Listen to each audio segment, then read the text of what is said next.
بسم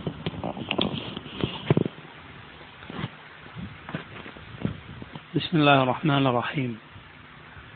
الحمد لله رب العالمين، وصلى الله وسلم وبارك على عبده ورسوله نبينا محمد وعلى آله وأصحابه أجمعين. أما بعد. അദ്ദേഹത്തിൻ്റെ അൽ ഖവാഇദുൽ അർബഅ എന്ന ചെറിയ റിസാലയാണ് ഇന്നു മുതൽ വെള്ളിയാഴ്ചകളിൽ നമ്മൾ പഠനം ആരംഭിക്കുന്നത് ഇൻഷാ അല്ലാഹ്.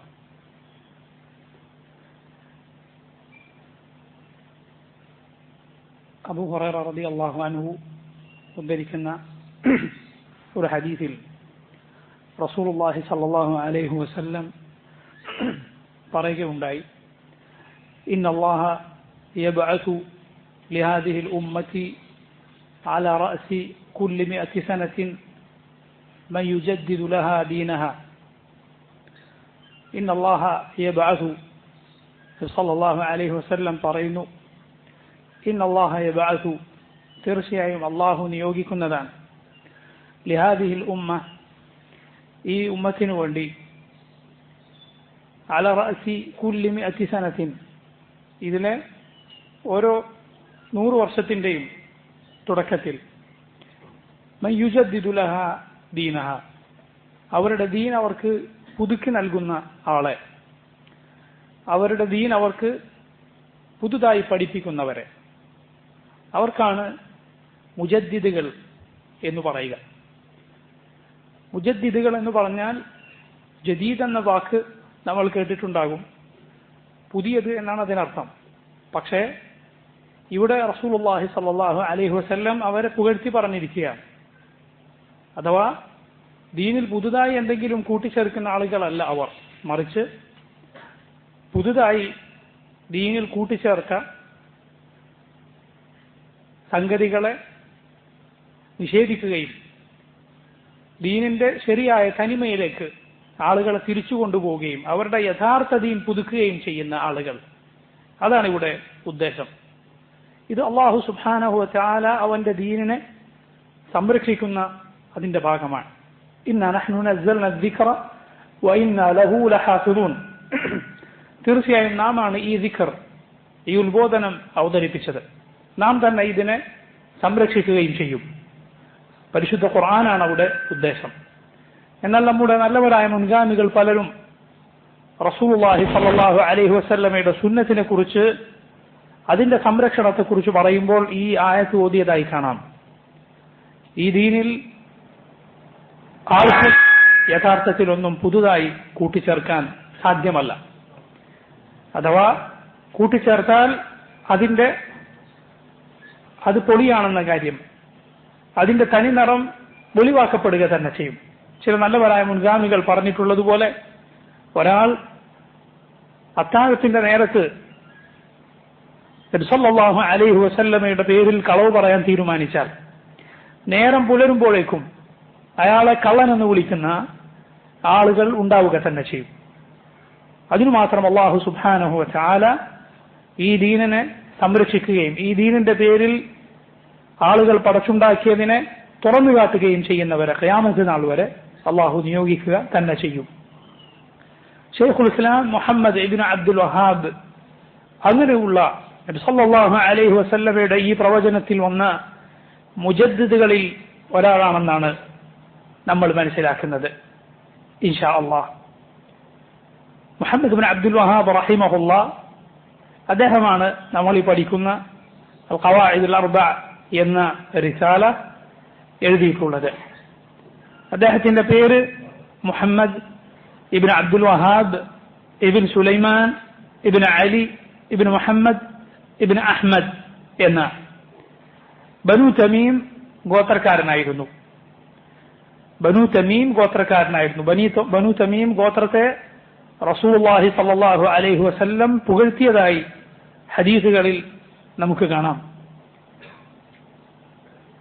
അബൂ ഹുറൈറ റളിയല്ലാഹു അൻഹു പറയുന്നു, ഞാൻ ബനു തമീം ഗോത്രത്തെ സ്നേഹിക്കുന്നു 3 കാര്യങ്ങൾ നബി സല്ലല്ലാഹു അലൈഹി വസല്ലമയിൽ നിന്ന് കേട്ടതിനു ശേഷം. ഒന്ന്, റസൂലുള്ളാഹി സ്വല്ലല്ലാഹു അലൈഹി വസല്ലം പറഞ്ഞിട്ടുണ്ട്, ബനൂ തമീംകാർ അവരാണ് എന്റെ ഉമ്മത്തിൽ ദജ്ജാലിനോട് ഏറ്റവും ശക്തമായി എതിർത്ത് നിൽക്കുന്നവർ അവരായിരിക്കും. അതിൽ നിന്ന് മറ്റൊരു കാര്യം നമുക്ക് മനസ്സിലാക്കാം, അവസാന കാലം വരേക്കും ഈ ഗോത്രം ഇവിടെ ബാക്കിയുണ്ടാകുമെന്നത്. അതുകൊണ്ടാണല്ലോ ദജ്ജാലിനോട് ഏറ്റവും കടുത്ത രൂപത്തിൽ പോരാടുന്നവരാണവർ എന്ന് റസൂലുള്ളാഹി സ്വല്ലല്ലാഹു അലൈഹി വസല്ലം പറഞ്ഞതായി ഹദീസുകൾ വന്നിരിക്കുന്നു. അതിൽ നിന്ന് അതാണ് നമുക്ക് മനസ്സിലാകുന്നത്. രണ്ടാമത്തെ കാര്യം, അബൂ ഹുറൈറ റളിയല്ലാഹു അൻഹു പറയുന്നു, നബി സല്ലല്ലാഹു അലൈഹി വസല്ലം ബനൂ തമീം ഗോത്രക്കാരുടെ ഒട്ടകങ്ങൾ സകാത്തിന്റെ മുതൽ വന്നപ്പോൾ അവിടുന്ന് പറഞ്ഞു, ഹാദിഹി സദഖാതു ഖൗമിന, നമ്മുടെ ഖൗമിന്റെ സദഖയാണിത്, നമ്മുടെ ആളുകളുടെ സദഖയാണ്. അതുപോലെ മൂന്നാമത്തെ കാര്യം, ആയിഷ റളിയല്ലാഹു അൻഹയുടെ കയ്യിൽ ബനൂ തമീം ഗോത്രക്കാരിയായ ഒരു അടിമ സ്ത്രീ ഉണ്ടായിരുന്നു. അപ്പോൾ നബി സല്ലല്ലാഹു അലൈഹി വസല്ലം അവരോട് പറഞ്ഞു, അഅ്തിഖീഹ ഫഇന്നഹാ മിൻ വലദി ഇസ്മാഈൽ, അവരെ മോചിപ്പിച്ചേക്കൂ, അവർ ഇസ്മായിൽ സന്തതികളിൽപ്പെട്ടവരാണ്. നബി സല്ലല്ലാഹു അലൈഹി വസല്ലമയുടെ പരമ്പര ചെന്നുമുട്ടുന്നത് ഇസ്മായിൽ അലൈഹി സ്വലാത്തു വസ്സലാമിലേക്കാണ്. ആ പരമ്പരയിൽ ഉള്ള പൂർവ്വപിതാക്കളിൽ ഒരാളായ ഇലിയാസ്, ആ ഇലിയാസിലേക്ക് ബനൂ തമീം ഗോത്രക്കാരുടെ പിതൃ പരമ്പരയും ചെന്നുമുട്ടുന്നു. അപ്പോൾ ചുരുക്കി പറഞ്ഞാൽ ഈ മൂന്ന് കാര്യങ്ങൾ, ദജ്ജാലിനോട് ഏറ്റവും കടുത്ത രൂപത്തിൽ പെരുമാറുന്നവർ, രണ്ടാമത്തേത് അവരുടെ സദഖ വന്നപ്പോൾ, സകാത്തിന്റെ മുതൽ വന്നപ്പോൾ നബി സല്ലല്ലാഹു അലൈഹി വസല്ലം പറഞ്ഞു, ഇത് നമ്മുടെ ആളുകളുടെ സദഖയാണ്. സദഖ എന്നും സകാത്ത് എന്നും രണ്ടിനെയും അങ്ങോട്ടും ഇങ്ങോട്ടും പ്രയോഗിക്കാറുണ്ട്. സദഖക്ക് സകാത്ത് എന്നും സകാത്തിന് സദഖ എന്നും പറയാറുണ്ട്. അതുപോലെ ആയിഷ റളിയല്ലാഹു അൻഹയുടെ കീഴിൽ ബനൂ തമീം ഗോത്രക്കാരിയായ ഒരു അടിമ ഉണ്ടായപ്പോൾ നബി സല്ലല്ലാഹു അലൈഹി വസല്ലം അവരെ മോചിപ്പിക്കുക, അവർ ഇസ്മായിൽ സന്തതികളിൽപ്പെട്ട സ്ത്രീയാണ് എന്ന് പറയുകയും ചെയ്തു. അപ്പോൾ നോക്കൂ, നബി സല്ലല്ലാഹു അലൈഹി വസല്ലമയുടെ പ്രശംസ വന്നിട്ടുള്ള ഗോത്രമാണ് യഥാർത്ഥത്തിൽ ബനൂ തമീം ഗോത്രം. ഇത്തരത്തിലുള്ള പ്രശംസകൾ വന്നാൽ നമ്മൾ മനസ്സിലാക്കേണ്ടത്, ഒരു നാടിനെയോ അല്ലെങ്കിൽ ഒരു ഗോത്രത്തെയോ പ്രശംസിച്ചാൽ അതിനർത്ഥം അതിലുള്ള എല്ലാ വ്യക്തികളും ഒരുപോലെ നല്ലവരായിരിക്കും എന്നല്ല. അതൊരു നാട്ടിനെ കുറിച്ച് നബി സല്ലല്ലാഹു അലൈഹി വസല്ലം പുകഴ്ത്തിയാലും അങ്ങനെ തന്നെയാണ്. അവിടെയുള്ള ഓരോ വ്യക്തിയും ഐനം ബി ഐൻ, ഒരാൾ ഒഴിയാതെ എല്ലാവരും അങ്ങേറ്റം തികഞ്ഞ ആളുകളാണ് എന്നല്ല. പൊതുവെ അവിടെ ഖൈറിന്റെ നാടാണത് എന്നാണ്. അതുപോലെ ഷർറിന്റെ നാടാണ് എന്ന് പറഞ്ഞാലും അങ്ങനെ തന്നെയാണ്. ഉദാഹരണത്തിന് ഇറാഖിനെ കുറിച്ച്, അവിടെയാണ് പിശാചിന്റെ കൊമ്പ് പ്രത്യക്ഷപ്പെടുക, ഫിത്നകളുടെ നാടാണ് എന്നാൽ ആ ഹദീസുകളിൽ കാണാം. എന്ന് പറഞ്ഞാൽ അവിടെ ഉള്ള ഒരാളും ഒന്നൊഴിയാതെ എല്ലാ കാലത്തുള്ള എല്ലാവരും മോശക്കാരാണ് എന്നാണോ? ഒരിക്കലുമല്ല. അവിടെ എത്ര എത്ര അഹ്ലുസുന്നത്തിന്റെ മഹാന്മാരായ പണ്ഡിതന്മാരും മുഹദ്ദിസുകളും ഒക്കെ ആ നാടുകളിൽ ഉണ്ടായിട്ടുണ്ട്. പൊതുവെയുള്ള കാര്യം എന്നാണ് അതിൽ നിന്ന് നമ്മൾ മനസ്സിലാക്കേണ്ടത്. അപ്പോൾ ഈ ബനൂ തമീം ഗോത്രക്കാരനായിരുന്നു ഷെയ്ഖുൽ ഇസ്ലാം മുഹമ്മദ് ഇബ്നു അബ്ദുൽ വഹാബ് റഹിമഹുല്ലാഹു തആല. ഹിജ്റ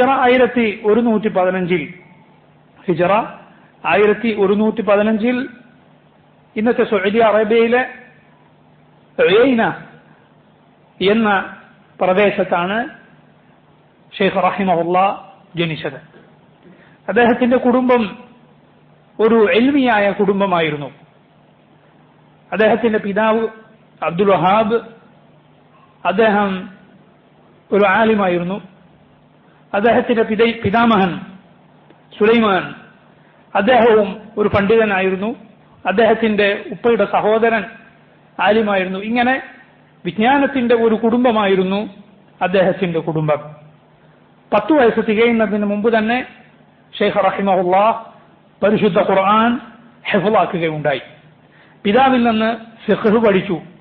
പിന്നീട് മക്കയിലേക്കും മദീനയിലേക്കും അഹ്സായിലേക്കും ഇറാഖിലെ ബസറയിലേക്കുമെല്ലാം മതവിജ്ഞാന സമ്പാദനത്തിനായി അദ്ദേഹം യാത്ര ചെയ്യുകയുണ്ടായി. ആ നാടുകളിലെല്ലാമുള്ള മഹാന്മാരായ പല പണ്ഡിതന്മാരിൽ നിന്നും അദ്ദേഹം വിജ്ഞാനം നുകരുകയുണ്ടായി. അതിൽ പ്രധാനികളിൽ ഒരാളാണ് മദീനയിൽ അന്ന് ജീവിച്ചിരുന്ന മുഹമ്മദ് ഹയാത്ത് സിന്ധി റഹിമഹുല്ലാഹ്. അദ്ദേഹത്തിന്റെ നാട് യഥാർത്ഥത്തിൽ സിന്ധ് ആയിരുന്നു. സിന്ധ് എന്നാൽ പഴയ ഇന്ത്യയുടെ ഭാഗമാണ്. ഇന്ന് അത് പാകിസ്ഥാനിലാണ്. അവിടെയായിരുന്നു. എന്നാൽ അദ്ദേഹം മദീനയിലായിരുന്നു താമസിച്ചിരുന്നത്.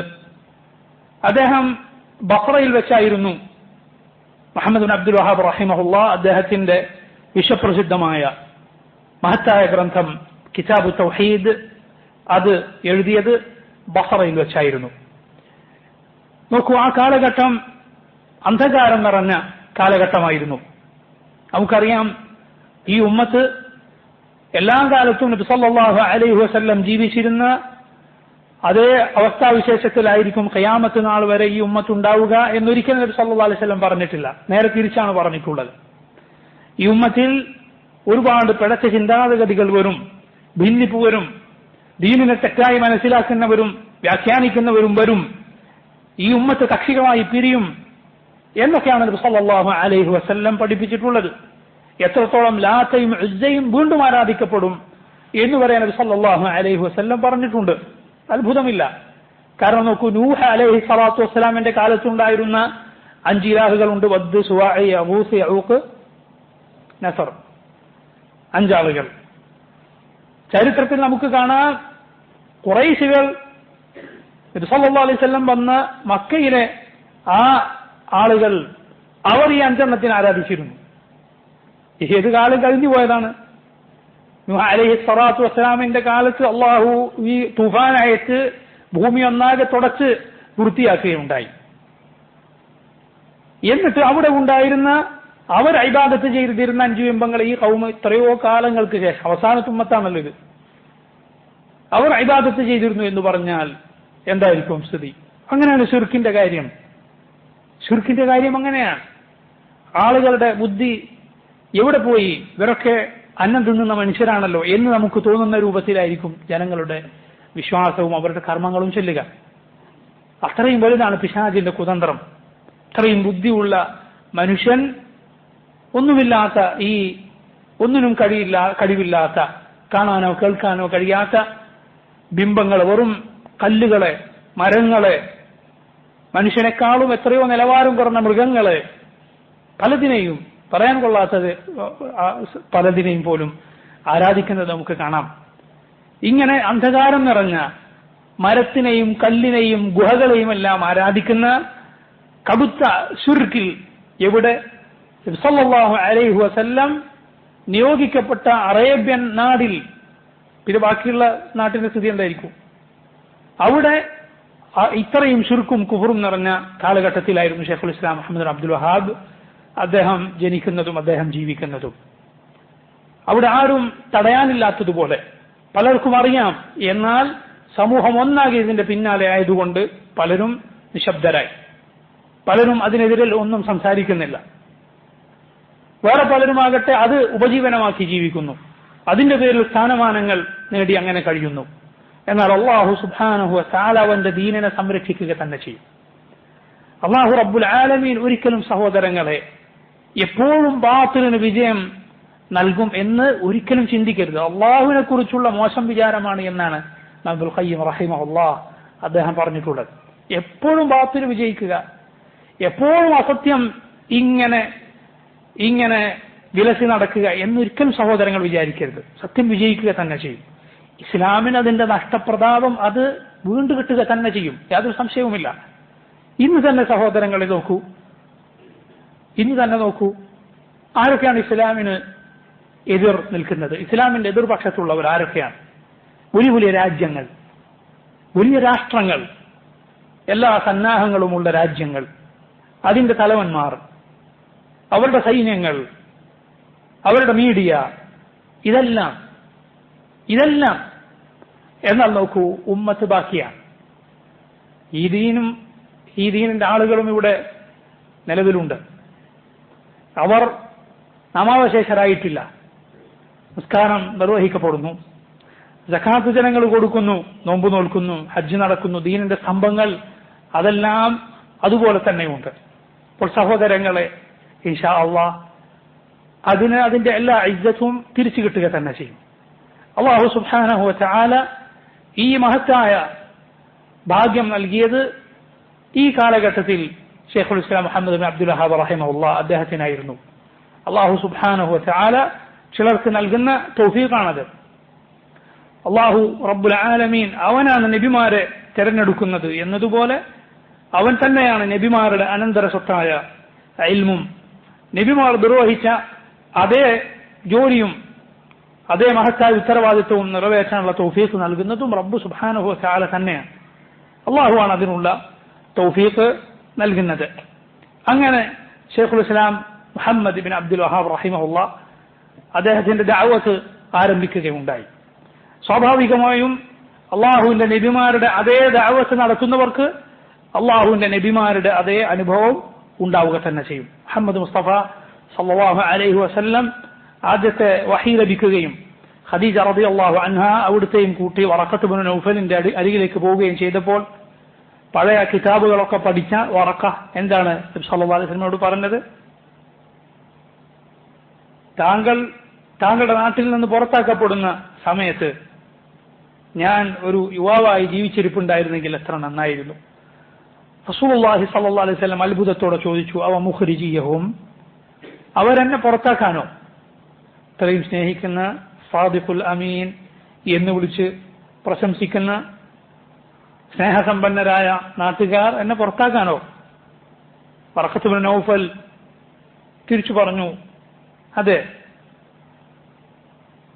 ലം യഅതി റജുലുൻ ഖത്തു ബിമിസ്ലി മാ ജിഅത ബിഹി ഇല്ലാ ഊദിയ.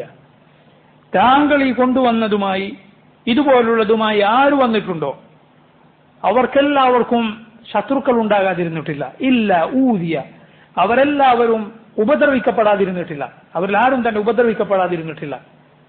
وكذلك جعلنا لكل نبي عدوا شياطين الإنس والجن يوحي بعضهم إلى بعض زخرف القول غرورا. അങ്ങനെയാണ് എല്ലാ നബിമാർക്കും നാം ശത്രുക്കളെ ഏർപ്പെടുത്തിയത്. ഇൻസിലും ജിന്നിലും പെട്ട, മനുഷ്യരിലും ജിന്നുകളിലും പെട്ട പിശാചുക്കളെ. അവർ പരസ്പരം വഞ്ചനയുടെ അലങ്കാര വാക്കുകൾ പരസ്പരം ബോധനം നൽകുന്നു.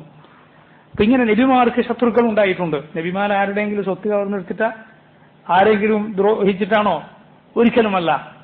അള്ളാഹുലേക്ക് ക്ഷണിച്ചു, അള്ളാഹുവിനെ മാത്രമേ ഇബാദത്ത് ചെയ്യാൻ പാടുള്ളൂ എന്ന കാര്യം ജനങ്ങളോട് പറഞ്ഞു. യാ ഖൗമി അബ്ദുല്ലാഹ മാ ലക്കും മിൻ ഇലാഹിൻ ഗൈറു. ജനങ്ങളെ, നിങ്ങൾ അള്ളാഹുവിനെ മാത്രം ഇബാദത്ത് ചെയ്യുക, നിങ്ങൾക്ക് അവനല്ലാതെ മറ്റൊരു ഇലാഹില്ല എന്ന കാര്യം പറഞ്ഞു. ഇങ്ങനെ ഈ ദഅവത്ത് ആരംഭിച്ചപ്പോൾ ഷെയ്ഖിന് സ്വാഭാവികമായി എതിർപ്പുകൾ ഉണ്ടായി, എതിരാളികൾ ഉണ്ടായി, പരിഹസിക്കുന്നവരും ദുരാരോപണങ്ങൾ ഉന്നയിക്കുന്നവരും കൊല്ലാൻ തന്നെ വരുന്നവരും ഒക്കെ ഉണ്ടായി. അങ്ങനെ ഷെയ്ഖ് റഹിമഹുല്ലാഹ് അദ്ദേഹത്തിന്റെ ദഅവത്ത് ഹുറൈമില എന്ന പ്രദേശത്ത് നിർവഹിക്കുകയായിരുന്നു. അദ്ദേഹത്തിന്റെ പിതാവ് ആ നാട്ടിൽ ഖാദിയായിരുന്നു. അതുകൊണ്ട് ഹുറൈമില എന്ന പ്രദേശത്ത് ഷെയ്ഖ് താമസിക്കുകയും അവിടെ ദഅവത്ത് നടത്തുകയും ചെയ്തു. എന്നാൽ പിന്നീട് ചില പ്രയാസങ്ങൾ ഉണ്ടായപ്പോൾ ഉയൈനയിലേക്ക് തന്നെ അദ്ദേഹം തിരിച്ചുപോയി. സ്വന്തം നാടായ ഉയൈനയിലേക്ക് തന്നെ തിരിച്ചു ചെന്നു. അവിടെ അന്നത്തെ ഭരണാധികാരിയായിരുന്ന, ഉയൈനയിലെ ഭരണാധികാരിയായിരുന്ന ആൾ ഷെയ്ഖിനെ സഹായിച്ചു, അദ്ദേഹത്തിന് പിന്തുണയേകി. എന്നാൽ അഹ്സായിൽ അന്ന് കുറച്ചുകൂടി വിശാലമായ അധികാരമുള്ള വേറൊരു ഭരണാധികാരി ഉണ്ടായിരുന്നു.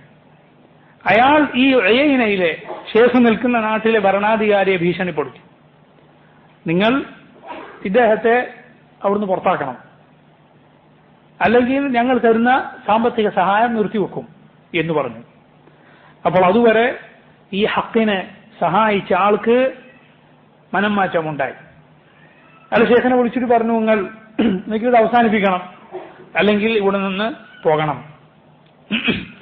ഷെയ്ഖ് പറഞ്ഞു, നിങ്ങൾ ഈ ദീനിനെ സഹായിച്ചാൽ ഇത് ഹക്കാണ്, ഇത് അല്ലാഹു സുബ്ഹാനഹു വ തആല പഠിപ്പിച്ച അവന്റെ കളങ്കമില്ലാത്ത ദീനാണ്, ഇതിനെ താങ്കൾ സഹായിച്ചാൽ അള്ളാഹു താങ്കളെ സഹായിക്കും, അള്ളാഹു താങ്കളെ സഹായിക്കും. എന്നാൽ അദ്ദേഹം ഈ സൗഭാഗ്യം അത് സ്വീകരിക്കാൻ തയ്യാറായില്ല.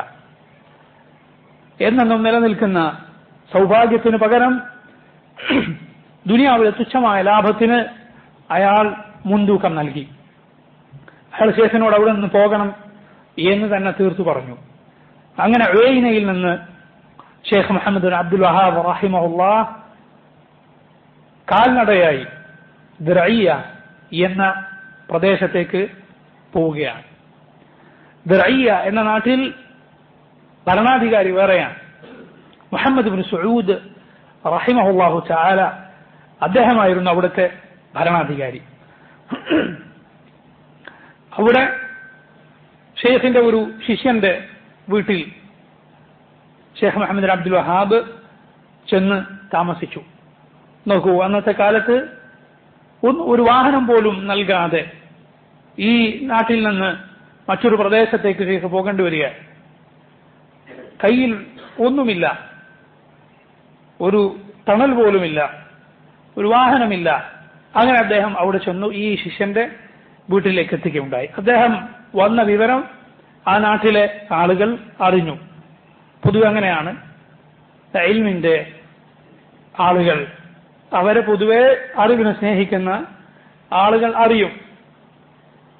അവർ ഒരു നാട്ടിലെത്തിയാൽ അവിടെയുള്ള അറിവുമായി ബന്ധമുള്ള ഇൽമുമായി ബന്ധമുള്ള ആളുകൾ അത് അറിയുകയും അദ്ദേഹത്തിൽ നിന്ന് എന്തെങ്കിലും പഠിക്കാൻ ചെല്ലുകയും ചെയ്യും എന്നത് പൊതുവെ സംഭവിക്കുന്ന കാര്യമാണ്. അങ്ങനെ ഈ ശിഷ്യന്റെ വീട്ടിൽ അദ്ദേഹം താമസിച്ചു. ഭരണാധികാരിയായ മുഹമ്മദ് ഇബ്നു സഊദ് റഹിമഹുല്ലാഹ് അദ്ദേഹം ഈ വിവരം അറിഞ്ഞു. ഈ ചരിത്രം രേഖപ്പെടുത്തിയ പല കിതാബുകൾ നമുക്ക് കാണാം.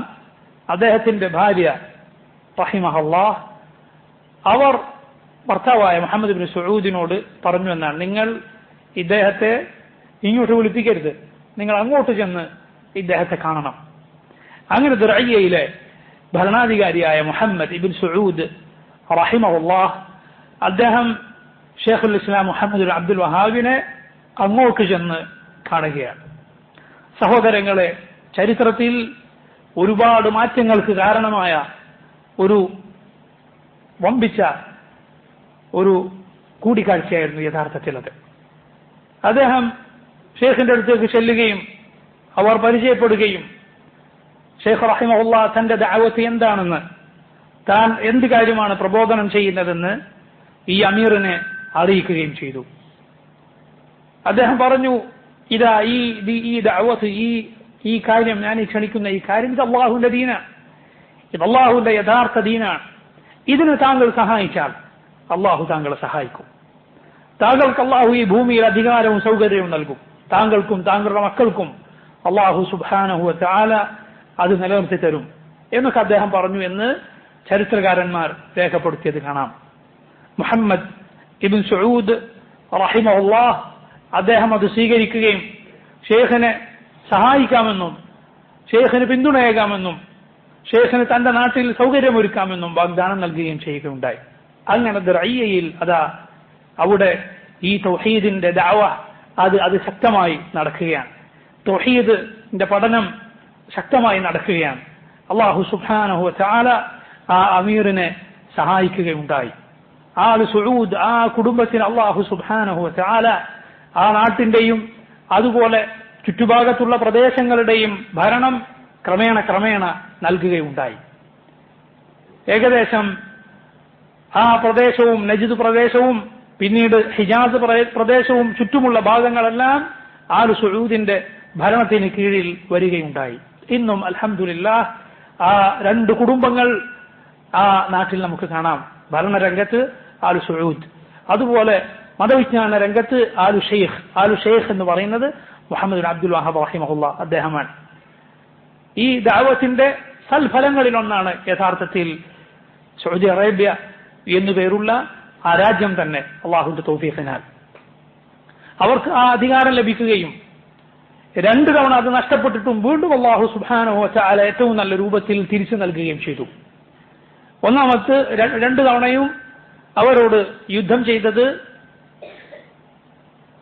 ഉസ്മാനി ഖിലാഫത്തിന്റെ ആളുകളായി അറിയപ്പെട്ട തുർക്കികളായിരുന്നു. അത് അവർ പൊതുവെ പ്രത്യേകിച്ച് അവരുടെ അവസാന കാലം ഷിർക്കിന്റെയും ഖുറാഫാത്തിന്റെയും അതുപോലെ പലവിധ ഇസ്ലാമിക് കുഫ്റൻ തരീഖത്തുകളുടെയും ഒക്കെ ആളുകളാണ് യഥാർത്ഥത്തിൽ ആ ഉസ്മാനി ഖിലാഫത്തിന്റെ ആളുകൾ. പ്രത്യേകിച്ച് അവരിലെ അവസാനക്കാരായ ആളുകൾ തുർക്കികൾ.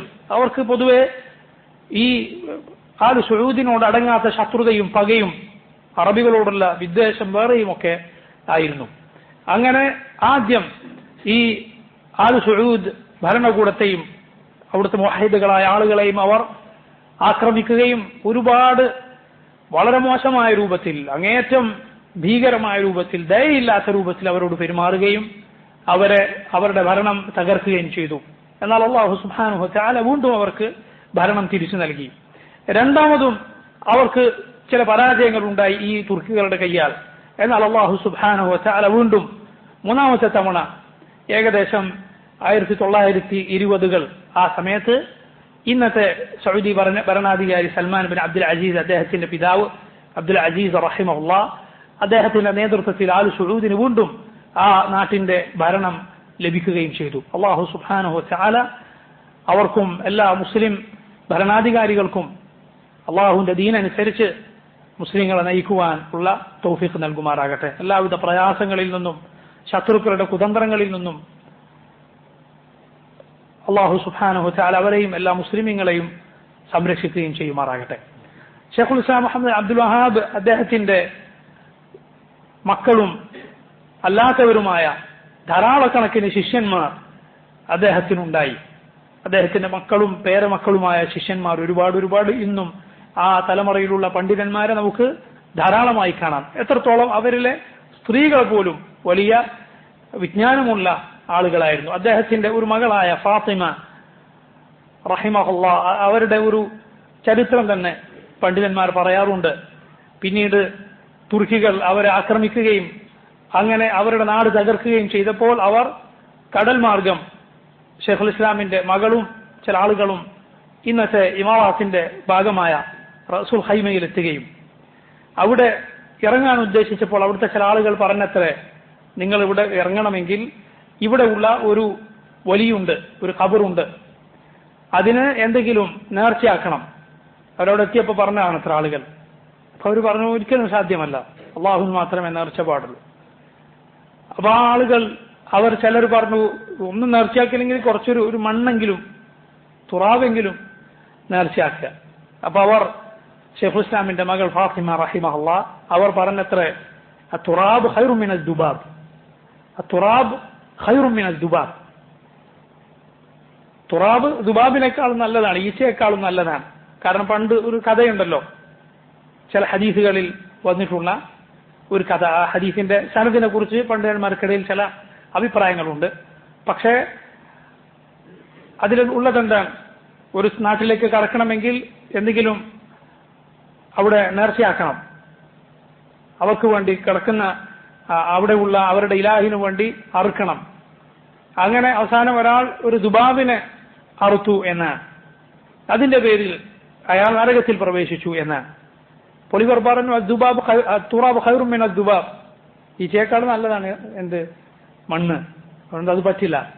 അങ്ങനെ അവർ അത് ചെയ്യാതെ ആ നാട്ടിൽ ഇറങ്ങുകയും എന്നിട്ട് അവർ ആ നാട്ടിൽ ഉള്ള ആളുകളെ കിതാബ് തൗഹീദ് പഠിപ്പിക്കുകയും ചെയ്തു എന്ന് ചരിത്രത്തിൽ കാണാം. അവർ ഒരു മറ സ്വീകരിക്കുകയും എന്നിട്ട് ആളുകൾക്ക് ദീൻ പഠിപ്പിച്ചു കൊടുക്കുകയും ചെയ്തു എന്ന് ചരിത്രത്തിൽ കാണാം. ഇങ്ങനെ സഹോദരങ്ങളെ ഇത്രയും മഹത്തരമായ ഫലങ്ങൾ ഈ ഷെയ്ഖ് റഹിമഹുല്ലാ അദ്ദേഹത്തിന്റെ ദഅവത്ത് മുഖേന ഉണ്ടാവുകയുണ്ടായി. അറബ് നാടുകളിലും അല്ലാത്ത ഒരുപാട് നാടുകളിലും ഈ ദഅവത്തിന്റെ വെളിച്ചം സഹോദരങ്ങളെ എത്തുകയുണ്ടായി. പിന്നീട് ഹിജറ 1206 ഷെയ്ഖ് റഹിമഹുല്ലാ അദ്ദേഹം മരണപ്പെട്ടു. 1115 ജനനം. 1206 അഥവാ 90-ലധികം വയസ്സുണ്ടായിരുന്നു ഷെയ്ഖിന് വഫാത്തിന്റെ സമയത്ത്. ഒരുപാട് മഹത്തരമായ മുഅല്ലഫാത്ത്, എഴുത്തുകൾ, കിതാബുകൾ അദ്ദേഹം നമുക്ക് വിട്ടേച്ചു പോയിരിക്കുന്നു. പ്രസിദ്ധമായ നമ്മൾ നേരത്തെ സൂചിപ്പിച്ച കിതാബു തൗഹീദ്, അൽ ഉസൂലു സലാസ, കശ്ഫു ശുബ്ഹാത്ത്, നവാഖിദുൽ ഇസ്ലാം, അതുപോലെ ഫദ്ലുൽ ഇസ്ലാം, മസായിലുൽ ജാഹിലിയ, ആദാബുൽ മശീ ഇല സ്വലാഹ് എന്ന് തുടങ്ങിയ ചെറുതും വലുതുമായ കിതാബുകൾ അദ്ദേഹം എഴുതുകയുണ്ടായി. അതുപോലെ ഒരുപാട് അദ്ദേഹത്തിന്റെ റിസാലകൾ, എഴുത്തുകുത്തുകൾ, കത്തുകൾ, അതെല്ലാം സഹോദരങ്ങളെ ഈ മഹത്തായ ദഅവത്തിന്റെ അതിന്റെ പ്രകാശം പരത്തുന്നതായി ഇന്നും നമുക്ക് കാണാം. സഹോദരങ്ങളെ, നമ്മളെല്ലാവരും നമുക്കെല്ലാം അറിയുന്നതുപോലെ ഒരുപാട് കള്ളാരോപണങ്ങളും തെറ്റിദ്ധാരണകളും പറയപ്പെട്ട പണ്ഡിതന്മാരിൽ ഒരാളാണ് ഷെയ്ഖുൽ ഇസ്ലാം മുഹമ്മദ് ഇബ്ൻ അബ്ദുൽ വഹാബ് റഹിമഹുല്ലാ.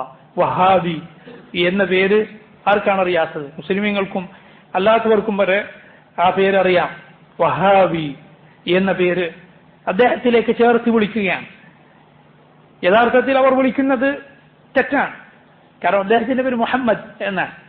മുഹമ്മദ് ഇബ്ൻ അബ്ദുൽ വഹാബ് എന്നാണ് പേര്. അപ്പൊ മുഹമ്മദി എന്നാണ് മുഹമ്മദിന്റെ അനുയായി എന്ന് പറയാൻ വിളിക്കേണ്ടിയിരുന്നത്. പക്ഷെ അത് വിളിച്ചാൽ മുഹമ്മദ് നബി സല്ലല്ലാഹു അലൈഹി വസല്ലമയുടെ പേരായി പോകുമോ എന്ന നിലക്കായിരിക്കണം വഹാബി എന്ന് വിളിച്ചത്. പക്ഷേ അങ്ങനെ വിളിച്ചപ്പോൾ അതിനേക്കാളും വലിയ കുഴിയിലാണ് അവർ ചാടിയത്. കാരണം അൽ വഹാബ് എന്നത് അള്ളാഹുവിന്റെ പേരാണ്. അൽ വഹാബ്, അപ്പോൾ വഹാബി എന്ന് പറഞ്ഞാൽ റബ്ബിന്റെ ആളുകൾ എന്നാണ് അതിന് അർത്ഥം വരിക. പക്ഷെ സഹോദരങ്ങൾ, അവർ ആ പേരിട്ടത് എന്തിനാണ്? സാധാരണക്കാരെ ഒന്നറിയാത്ത ആളുകളുടെ മനസ്സിൽ ഒരു ഭീകര രൂപമാണ്. അല്ലെങ്കിൽ എന്തോ ദീനിൽ ഇല്ലാത്തത് പലതും കെട്ടിച്ചമച്ച, ചിലരുടെയൊക്കെ മനസ്സിൽ ദീനിൽ നിന്ന് തന്നെ പുറത്തുപോയ ആളുകൾ എന്നൊക്കെയാണ് വഹാബി എന്ന് പേര് കേൾക്കുമ്പോൾ അവർ തെറ്റിദ്ധരിക്കുന്നത്. യഥാർത്ഥത്തിൽ സഹോദരങ്ങൾ, ഇത് തൻഫീറിന് വേണ്ടി വിളിക്കുന്ന ഒരു പേരാണ്. പറഞ്ഞാൽ ജനങ്ങളെ വെറുപ്പിച്ചകറ്റുക. ആ ഒരു പേര് ചാർത്തിയാൽ പിന്നെ ആരും അങ്ങോട്ടേക്ക് അടുക്കുകയില്ലല്ലോ. അതിനുവേണ്ടിയാണ് യഥാർത്ഥത്തിൽ ആ പേര് വിളിച്ചിട്ടുള്ളത്. എന്താണ് സഹോദരങ്ങളെ അദ്ദേഹം പുതുതായി ഈ ദീനിന്റെ പേരിൽ കൊണ്ടുവന്നിട്ടുള്ളത്? അതാണല്ലോ തെളിയിക്കേണ്ടത്. ആരോപണം ഉന്നയിക്കുന്നവർ യഥാർത്ഥത്തിൽ തെളിയിക്കേണ്ടത് എന്താണ്? ഇന്ന കാര്യം, ഇദ്ദേഹം ദീനിലില്ലാത്തത് പുതുതായി കെട്ടിച്ചമച്ചിരിക്കുന്നു. അതാണ് തെളിയിക്കേണ്ടത്. അങ്ങനെ എന്തുണ്ട് ഈ ആളുകൾക്ക് പറയാൻ? യാതൊന്നുമില്ല എന്നതാണ് വസ്തുത. ഷെയ്ഖ് റഹിമഹുല്ലാ അദ്ദേഹത്തിന്റെ കിതാബുകൾ, അതാണല്ലോ ഒരാളുടെ ഇൽമിന്റെ ബാക്കി വസ്ത്രം അദ്ദേഹത്തിന്റെ എഴുത്തുകളാണ്. അദ്ദേഹത്തിന്റെ എഴുത്തുകൾ അദ്ദേഹത്തിന്റെ കൈപ്പടയിൽ തന്നെ ഇന്നും ലോകത്തുണ്ട്. അദ്ദേഹത്തിന്റെ കൈപ്പടയിൽ തന്നെ എഴുതപ്പെട്ട കിതാബുകളുടെ കോപ്പികൾ ഇന്നും ലോകത്തുണ്ട്. ലോകത്തിന്റെ പല ഭാഗങ്ങളിൽ, പല പുരാതനമായ ലൈബ്രറികളിൽ, മ്യൂസിയങ്ങളിൽ ഒക്കെ കാണാം. അപ്പൊ അദ്ദേഹത്തിന്റെ കിതാബുകളിൽ സഹോദരങ്ങളെ, പ്രസിദ്ധീകരിക്കപ്പെട്ട കിതാബുകൾ, അദ്ദേഹത്തിലേക്ക് നിസ്ബത്ത് ശരിയായ, അദ്ദേഹം തന്നെ എഴുതി എന്നുറപ്പുള്ള കിതാബുകളിൽ എന്താണ് പുതുതായി ഒരു കാര്യമുള്ളത്? ഖാല അല്ലാഹ് ഖാല റസൂലുള്ളാഹ് സല്ലല്ലാഹു അലൈഹി വസല്ലം എന്നതാണ് സഹോദരങ്ങളെ അദ്ദേഹത്തിന്റെ കിതാബുകളിൽ അധികവും. അതിന് എന്ത് വ്യാഖ്യാനമാണ് അദ്ദേഹം പുതുതായി നൽകിയത്? യാതൊന്നും നൽകിയിട്ടില്ല. ഈ ഉമ്മത്തിലെ നല്ലവരായ മുൻഗാമികൾ എന്താണോ ആ ഖുർആനിൽ നിന്ന് മനസ്സിലാക്കിയത് അത് മാത്രം. എന്താണോ ഈ ഉമ്മത്തിലെ നല്ലവരായ മുൻഗാമികൾ റസൂലുള്ളാഹി സ്വല്ലല്ലാഹു അലൈഹി വസല്ലം ഹദീസുകളിൽ നിന്ന് മനസ്സിലാക്കിയത് അത് മാത്രം. അതല്ലാതെ പുതുതായി ഒരു കാര്യവും ഷെയ്ഖുൽ ഇസ്ലാം മുഹമ്മദ് ഇബ്ൻ അബ്ദുൽ വഹാബ് റഹിമഹുല്ലാ അദ്ദേഹം പഠിപ്പിച്ചിട്ടില്ല. ഇവർക്ക് പറയാനുള്ള യാതൊന്നും അദ്ദേഹം പഠിപ്പിച്ചിട്ടില്ല. എന്ന് പറഞ്ഞാൽ നമ്മൾ പറയുന്ന അദ്ദേഹത്തിന് ഇസ്മത്തുണ്ട് എന്നല്ല, അദ്ദേഹം തെറ്റുപറ്റാത്ത ആളാണെന്നോ ഒന്നുമല്ല. കാരണം അങ്ങനെ നബി സല്ലല്ലാഹു അലൈഹി വസല്ലം കഴിഞ്ഞാൽ ആരെ പറ്റിയും സഹാബത്തിനെ കുറിച്ച് പോലും പറയാൻ പാടില്ല. പക്ഷേ സഹോദരങ്ങൾ, ഈ ആളുകൾ പറയുന്നത്, അദ്ദേഹത്തിന്റെ പേരിൽ ആരോപിക്കുന്നത് മുഴുവൻ യഥാർത്ഥത്തിൽ കളവാണ്. അദ്ദേഹത്തിന്റെ ശത്രുക്കൾ, റാഫിളത്ത്, അതുപോലെ ഖബറാരാധകർ ഇവരാരോപിക്കുന്ന കാര്യം അത് മുഴുവൻ കളവാണ്. അദ്ദേഹത്തിന്റെ കിതാബുകൾ അതിന് സാക്ഷിയാണ്. അതിൽ പുതുതായി യാതൊന്നുമില്ല. അതാണ് ആളുകൾ തെളിയിക്കേണ്ടത്. എന്താണ് അദ്ദേഹം പറഞ്ഞ പുതിയ കാര്യം? അള്ളാഹു അല്ലാത്തവരെ ഇബാദത്ത് ചെയ്യാൻ പാടില്ലെന്നാണോ? അത് അള്ളാഹു പറഞ്ഞതല്ലേ. ഓരോ മുസ്ലിമും ഫാത്തിഹയിൽ എല്ലാ ദിവസവും ചുരുങ്ങിയത് 17 തവണ ഓതുന്നത് എന്താ? ഇയ്യാക നഅ്ബുദു വഇയ്യാക നസ്തഈൻ. അല്ലാഹുവേ, നിന്നെ മാത്രം ഞങ്ങൾ ഇബാദത്ത് ചെയ്യുന്നു, നിന്നോട് മാത്രം ഞങ്ങൾ സഹായം തേടുന്നു. വമൻ അദല്ലു മിമ്മൻ യദ്ഉ മിൻ ദൂനില്ലാഹ് മൻ ലാ യസ്തജീബു ലഹു ഇലാ യൗമിൽ ഖിയാമ വഹും അൻ ദുആഇഹിം ഗാഫിലൂൻ വഇദാ ഹുശിറ അന്നാസു കാനൂ ലഹും അഅദാഅ വകാനൂ ബിഇബാദതിഹിം കാഫിരീൻ. ആരുണ്ട് ഏറ്റവും വഴികെട്ടവൻ ഒരുവനേക്കാൾ? അള്ളാഹുവിന് പുറമെ മറ്റുള്ളവരെ വിളിച്ചു തേടുന്നവനേക്കാൾ വഴികെട്ടവൻ ആരുണ്ട്? അവന് ഖിയാമത്ത് നാൾ വരെ ഉത്തരം ചെയ്യാത്ത, അവരുടെ വിളിയെക്കുറിച്ച് അശ്രദ്ധരായ, അള്ളാഹു അല്ലാത്തവരെ വിളിച്ചു തേടുന്നവനേക്കാൾ അവനേക്കാൾ വഴികെട്ടവൻ ആരുണ്ട് എന്ന് ചോദിച്ചത് അള്ളാഹുവാണ്. റബ്ബ് ചോദിച്ചതാണത്. ഖുൽ ഇന്നമാ അദ്ഉ റബ്ബി വലാ ഉശ്രികു ബിഹി അഹദ. പറയുക, ഞാൻ എന്റെ റബ്ബിനോട് മാത്രമേ ദുആ ചെയ്യുകയുള്ളൂ, അവനിൽ ഒരാളെയും ഞാൻ പങ്കുചേർക്കുകയില്ല. അള്ളാഹു പറഞ്ഞത് അല്ലാഹു സുബ്ഹാനഹു വ തആലയിൽ പങ്കു ചേർത്ത പഴയ ആളുകൾ അവർക്ക് പറ്റിയ പങ്ക്, അവർക്ക് പറ്റിയ ശിർക്കെന്താണ്? രണ്ട് അള്ളാഹു ഉണ്ട് എന്ന് പറഞ്ഞതാണോ? അല്ല, അവർ അള്ളാഹുവിൽ വിശ്വസിച്ചിരുന്നു. ഇൻഷാ അല്ലാഹ് ഈ റിസാലയിൽ വരുന്നത് പോലെ ഖവാഇദുൽ അർബ അതിൽ വരുന്നത് പോലെ വയഅബുദൂന മിൻ ദൂനില്ലാഹ് മാ ലാ യദുറുഹും വലാ യൻഫഉഹും വയഖൂലൂന ഹൗലാഇ ശുഫആഉന ഇൻദല്ലാഹ്.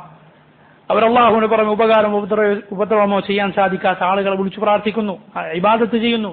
അവർ പറയുന്നു ഇവർ അള്ളാഹുവിൽ ഞങ്ങളുടെ ശുപാർശക്കാരാണ്. ഇത് ശൈഖുൽ ഇസ്ലാം മുഹമ്മദ് ബിൻ അബ്ദുൽ വഹാബ് കൊണ്ടുവന്നാണോ? അള്ളാഹു പറഞ്ഞതാണ്. അള്ളാഹു സുബ്ഹാനഹു വ തആല പഠിപ്പിച്ചതാണ്. മാ നഅബുദുഹും ഇല്ലാ ലിയുഖർരിബൂനാ ഇലല്ലാഹി സുൽഫാ. അവർ പറഞ്ഞു, മുശ്രിക്കുകൾ പറഞ്ഞു, ഞങ്ങൾ ഇവരെ വിളിച്ചു തേടുന്നത് അള്ളാഹുവിലേക്ക് ഞങ്ങൾ അടുപ്പിക്കാൻ വേണ്ടി മാത്രമാണ്. അപ്പോൾ അവർ അവരുടെ ഇലാഹുകളെ വിളിച്ചത് അള്ളാഹുവിനോട് അവരുടെ കാര്യം പറയാൻ, അള്ളാഹുവിലേക്ക് അടുപ്പിക്കാൻ. ഇങ്ങനെയായിരുന്നു പഴയകാലത്തെ മുശ്രിക്കുകൾ ചെയ്തത്. അവർ ചെയ്തത് ശിർക്കാണ് എന്ന് പറഞ്ഞത് അള്ളാഹുവാണ്. ശൈഖുൽ ഇസ്ലാം റഹിമഹുല്ലാഹ് അദ്ദേഹത്തിന്റെ വകയായി സഹോദരങ്ങളെ കൊണ്ടുവന്ന കാര്യമല്ല ഇത് എന്ന് നമ്മൾ മനസ്സിലാക്കുക. എത്ര കാലമായി ഈ തെറിവിളി തുടങ്ങിയിട്ട്, എത്ര കാലമായി ഈ കള്ള ആരോപണങ്ങൾ തുടങ്ങിയിട്ട്. ഇതിന്റെ എല്ലാം ഫലം യഥാർത്ഥത്തിൽ ഷെയ്ഖിന് നന്മയായിട്ടാണ് ഭവിക്കുക ഇൻഷാ അല്ലാഹ്. കാരണം ഇതെല്ലാം ദുരാരോപണങ്ങളാണ്, കള്ള ആരോപണങ്ങളാണ്, കളവാണ്. മഹാനായ ഒരു പണ്ഡിതന്റെ പേരിൽ ഈ ആളുകൾ കെട്ടിച്ചമച്ച് പറയുന്നത്. ചില ആളുകൾ അറിഞ്ഞുകൊണ്ടാണ്, ചില ആളുകൾ അറിയില്ല, ചില ആളുകൾക്ക് അതറിയില്ല. എന്തോ ഒരു ദീനെ പൊളിക്കാൻ വന്ന ആളാണ് മുഹമ്മദ് ബിൻ അബ്ദുൽ വഹാബ് എന്നാണ് വിവരമില്ലാത്ത പലരുടെയും വിചാരം. അത് അവരെ ആ വിശ്വാസത്തിലാക്കിയത് വേറെ ചില ആളുകളാണ്. ഇത് സഹോദരങ്ങളെ, അള്ളാഹുവിന്റെ നബിമാർക്ക് ഇതുണ്ടായിട്ടില്ലേ? അള്ളാഹുവിന്റെ നബിമാരെ കുറിച്ച് എത്ര മോശം ആരോപണങ്ങൾ, എത്ര മോശം ആരോപണങ്ങൾ ശത്രുക്കൾ പറഞ്ഞു, അവരുടെ കാലത്തും അവരുടെ കാലശേഷവും. അതുപോലെ ആ നബിമാരുടെ യഥാർത്ഥ ചര്യ പിൻപറ്റിയ ആളുകൾക്കും ഇത് ഉണ്ടാവുക തന്നെ ചെയ്യും. അതാണ് ഷെയ്ഖുൽ ഇസ്ലാം മുഹമ്മദ് ഇബ്നു അബ്ദുൽ വഹാബ് റഹിമഹുല്ലാഹ് അദ്ദേഹത്തിന്റെ ജീവിതത്തിലും നമ്മൾ കാണുന്നത്. അല്ലാത്തത് കൊണ്ടുവരാൻ സഹോദരങ്ങളെ, നിങ്ങൾ ഈ ആളുകളെ വെല്ലുവിളിച്ചാൽ ഒരിക്കലും അവർക്ക് സാധ്യമല്ല. ഇവരോട് ചോദിക്കുക, ശരി, നിങ്ങൾ വഹാബികളെന്ന് വിളിക്കുന്നു, മുഹമ്മദ് അബ്ദുൽ വഹാബിന്റെ ആളുകളാണെന്ന് പറയുന്നു, അള്ളാഹുവിന്റെ ദീനിൽ ഇല്ലാത്ത എന്താണ് അദ്ദേഹം കൊണ്ടുവന്നത്? അദ്ദേഹത്തിന്റെ കിതാബിൽ നിന്ന് നിങ്ങൾ തെളിയിക്കൂ. അദ്ദേഹം പറഞ്ഞതായി നിങ്ങൾ കൊണ്ടുവരൂ. സഹോദരങ്ങളെ, ഒരിക്കലും സാധ്യമല്ല എന്നതാണ് സത്യം. അള്ളാഹു സുബ്ഹാനഹു വ തആല അദ്ദേഹത്തെ ഈ ലോകത്ത് തന്നെ അദ്ദേഹത്തിന് ഈ ഭരണാധികാരികളുടെ അധികാരമുള്ളവരുടെ സഹായം കൊണ്ട് അള്ളാഹു അദ്ദേഹത്തിന് ബലം നൽകുകയുണ്ടായി. അദ്ദേഹത്തിന്റെ ദഅവത്തിന് അള്ളാഹു സുബ്ഹാനഹു വ തആല ബറക്കത്ത് നൽകുകയുണ്ടായി. പല ആളുകളും ഈ തൗഹീദിലേക്ക് എത്താൻ അള്ളാഹു അദ്ദേഹത്തെ കാരണമാക്കുകയുണ്ടായി. റഹിമഹുല്ലാഹു റഹ്മത്തൻ വാസിഅ. സഹോദരങ്ങൾ, ഈ ഒരു ആമുഖത്തിന് ശേഷം ഈ റിസാലയിലേക്ക് നമുക്ക് കടക്കാം. അസ്അലുല്ലാഹ ലി വലക്കും തൗഫീഖ്. ഷെയ്ഖ് റഹിമഹുല്ലാഹ് അദ്ദേഹം പറയുന്നു, അസ്അലുല്ലാഹൽ കരീം. ഈ റിസാലയുടെ പേര് അൽ ഖവാഇദുൽ അർബ എന്നാണ്. ഖവാഇദ് എന്ന് പറഞ്ഞാൽ ഖാഇദ എന്ന വാക്കിന്റെ ബഹുവചനമാണത്. ഖാഇദ എന്ന് പറഞ്ഞാൽ അടിസ്ഥാന നിയമം എന്നൊക്കെയാണ് അതിന്റെ അർത്ഥം. അൽ ഖവാഇദ് അൽ അർബ, 4 അടിസ്ഥാന കാര്യങ്ങൾ. അസ്അലുല്ലാഹൽ കരീം റബ്ബൽ അർശിൽ അളീം അൻ യതവല്ലാക ഫി ദുനിയ വൽ ആഖിറ. അസ്അലുല്ലാഹൽ കരീം, അള്ളാഹുവിനോട് ഞാൻ ചോദിക്കുന്നു. എങ്ങനെയുള്ളവനാണ് അള്ളാഹു? അൽ കരീം, അൽ കരീമായ അള്ളാഹു. അള്ളാഹുവിന്റെ അതിമഹത്തായ ഒരു പേരാണ് അൽ കരീം. അങ്ങേയറ്റത്തെ കറം, ഉദാരതയുള്ളവൻ, അങ്ങേയറ്റത്തെ ഉദാരതയുള്ളവനാണ് അള്ളാഹു സുബ്ഹാനഹു വ തആല. ചോദിച്ചത് നൽകുന്നവനാണ് റബ്ബ്. ചോദിച്ച കൈകൾ ശൂന്യമായി ഒന്നും കൊടുക്കാതെ മടക്കാൻ ലജ്ജിക്കുന്ന റബ്ബാണ് അള്ളാഹു സുബ്ഹാനഹു വ തആല. റബ്ബൽ അർശിൽ അളീം, മഹത്തായ അർശിന്റെ റബ്ബായ അള്ളാഹു. അള്ളാഹുവിന്റെ സൃഷ്ടികളിൽ ഏറ്റവും വലുത് അവന്റെ അർശാണ്. 7 ആകാശത്തിന് മുകളിൽ, ആ അർശിന് മുകളിലാണ് അള്ളാഹു സുബ്ഹാനഹു വ തആല. അർ-റഹ്മാനു അലൽ അർശി ഇസ്തവ. റഹ്മാനായ റബ്ബ് അവന്റെ അർശിന് മുകളിലായിരിക്കുന്നു. അങ്ങനെയുള്ള റബ്ബിനോട് ഞാൻ ചോദിക്കുന്നു, അൻ യതവല്ലാക ഫി ദുനിയ വൽ ആഖിറ. അൻ യതവല്ലാക, അവൻ നിനക്ക് വലായത്ത് നൽകട്ടെ. അള്ളാഹു സുബ്ഹാനഹു വ തആല നിന്നെ അവന്റെ അടുപ്പക്കാരനാക്കട്ടെ. അള്ളാഹുവിന്റെ വലായത്ത് ലഭിച്ചാൽ സഹോദരങ്ങളെ എന്താണ് സംഭവിക്കുക? ഫി ദുനിയ വൽ ആഖിറ, ഈ ലോകത്തും പരലോകത്തും. അള്ളാഹു അവരെ ഇരുട്ടുകളിൽ നിന്ന് വെളിച്ചത്തിലേക്ക് കൊണ്ടുവന്ന് അള്ളാഹു അവരെ സഹായിക്കും. അല്ലാഹു വലിയുല്ലദീന ആമനു യുഖ്രിജുഹും മിനദ്ദുലുമാതി ഇലന്നൂർ വല്ലദീന കഫറു ഔലിയാഉഹും അത്താഗൂത്ത് യുഖ്രിജൂനഹും മിനന്നൂരി ഇലദ്ദുലുമാത് ഉലൈക അസ്ഹാബുൻ നാരി ഹും ഫീഹാ ഖാലിദൂൻ. അല്ലാഹു ആണ് മുഅ്മിനുകളുടെ വലി, അവരുടെ രക്ഷാധികാരി. അവൻ ഇരുട്ടുകളിൽ നിന്ന് വെളിച്ചത്തിലേക്ക് കൊണ്ടുവരുന്നു. അപ്പോൾ അല്ലാഹു സുബ്ഹാനഹു വ തആല അവൻ നമ്മെ അവന് അടുപ്പമുള്ള അവനിഷ്ടമുള്ള ആളുകളാക്കുക എന്ന് പറഞ്ഞാൽ അവന്റെ സഹായവും അവൻ നൽകുന്ന ഹിദായത്തും നമുക്ക് ലഭിക്കും. അത് ലഭിക്കാൻ വേണ്ടി ഇത് വായിക്കുന്ന ആൾക്ക് വേണ്ടി ശൈഖ് പ്രാർത്ഥിക്കുകയാണ്. നോക്കൂ, ഇത് വളരെ നല്ല ഒരു ഗുണമാണ്. അതായത് അറിവ് പകർന്ന് നൽകുകയും അതോടൊപ്പം പ്രാർത്ഥിക്കുകയും ചെയ്യുക എന്നത്. ദുആയിക്കുന്ന ഓരോരുത്തർക്കും ഇൻഷാ അല്ലാഹ് ഷെയ്ഖിന്റെ ദുആ ലഭിച്ചിരിക്കുന്നു. അല്ലാഹു സുബ്ഹാനഹു വ തആല നമ്മുടെ കാര്യത്തിലും ആ ദുആ സ്വീകരിക്കുമാറാകട്ടെ. വഅയ്യജഅലക മുബാറകൻ ഐനമാ കുൻത. വഅയ്യജഅലക, ഞാൻ അല്ലാഹുവിനോട് ചോദിക്കുന്നു അല്ലാഹു നിന്നെ ആക്കി തീർക്കുവാൻ. മുബാറകൻ, എന്താ മുബാറക് എന്ന് പറഞ്ഞാൽ? മുബാറക് ബറക്കത്ത് ലഭിച്ചവൻ. ഐനമാ കുൻത, നീ എവിടെയായിരുന്നാലും. ഈസ അലൈഹി സ്വലാത്തു വസ്സലാമിനെ കുറിച്ച് അള്ളാഹു ഇത് പറഞ്ഞത് കാണാം. വജഅലനി മുബാറകൻ ഐനമാ കുൻതു. എന്താ? ഔസാനി സ്വലാത്തി വസ്സകാത്തി മാ ദുംതു ഹയ്യ.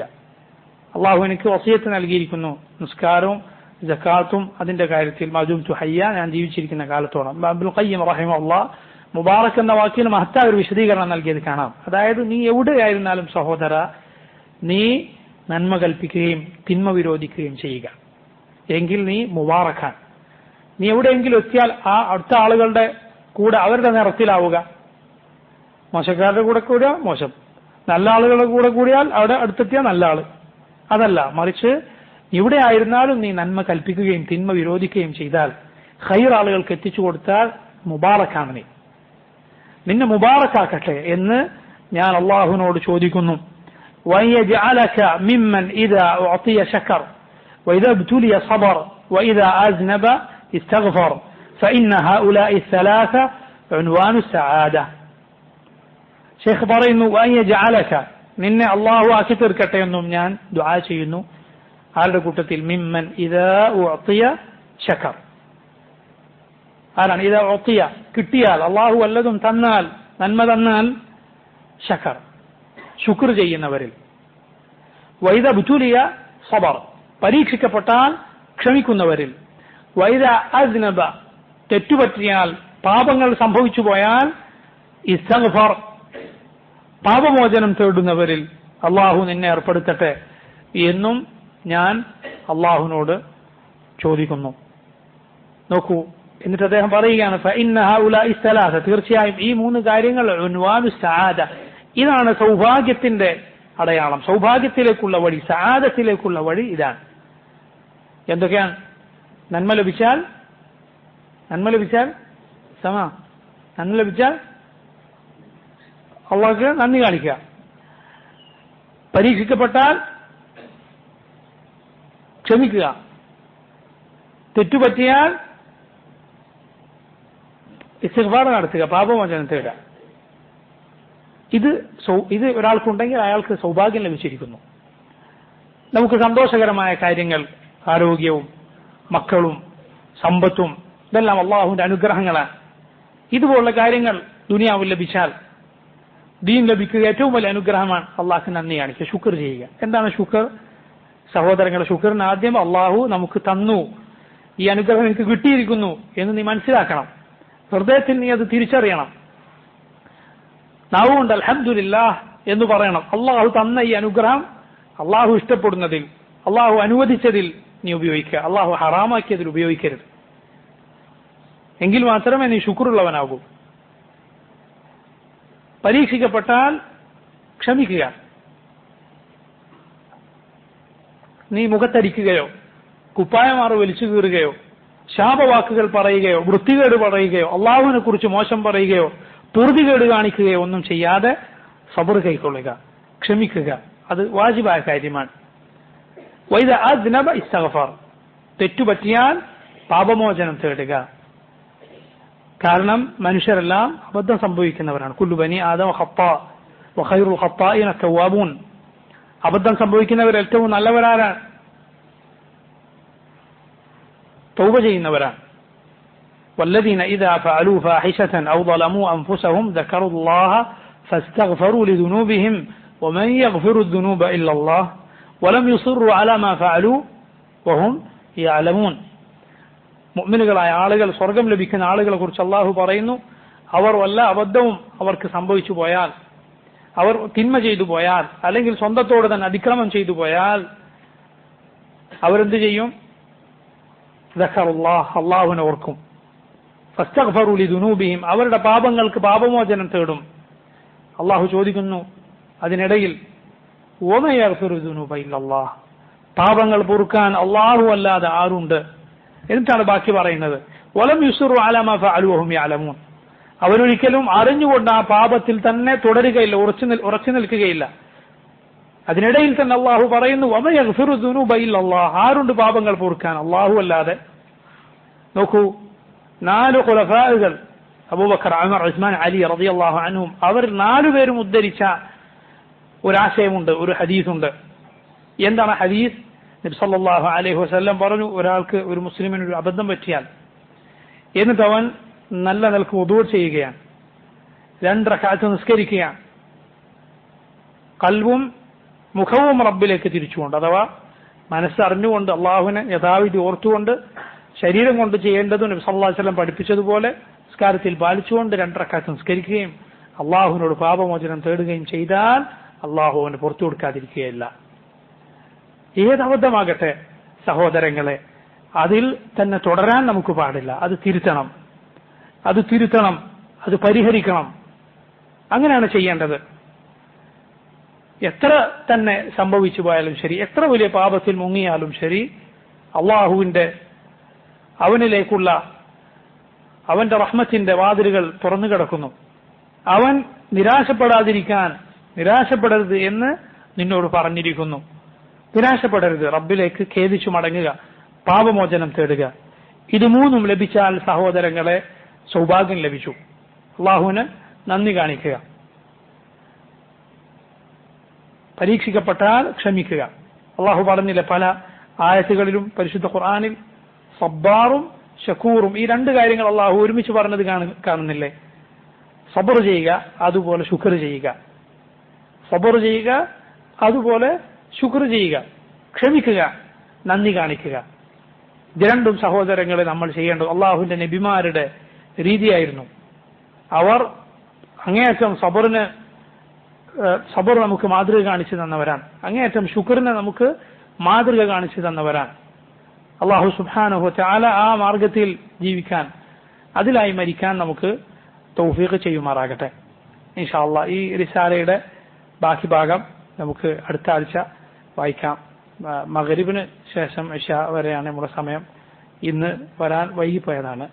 അള്ളാഹു സുബ്ഹാനഹു വ തആല നമ്മിൽ നിന്ന് ഇത് സ്വീകരിക്കുകയും യഥാവിധി പഠിക്കാനും തൗഹീദിലായി ജീവിച്ചു മരിക്കാനും നമുക്ക് തൗഫീഖ് നൽകുകയും ചെയ്യുമാറാകട്ടെ. ربنا تقبل منا إنك أنت السميع العليم وتب علينا إنك أنت التواب الرحيم. اللهم اغفر لنا ولوالدينا وللمسلمين وصلى الله وسلم على نبينا محمد. سبحانك اللهم وبحمدك أشهد أن لا إله إلا أنت أستغفرك وأتوب إليك.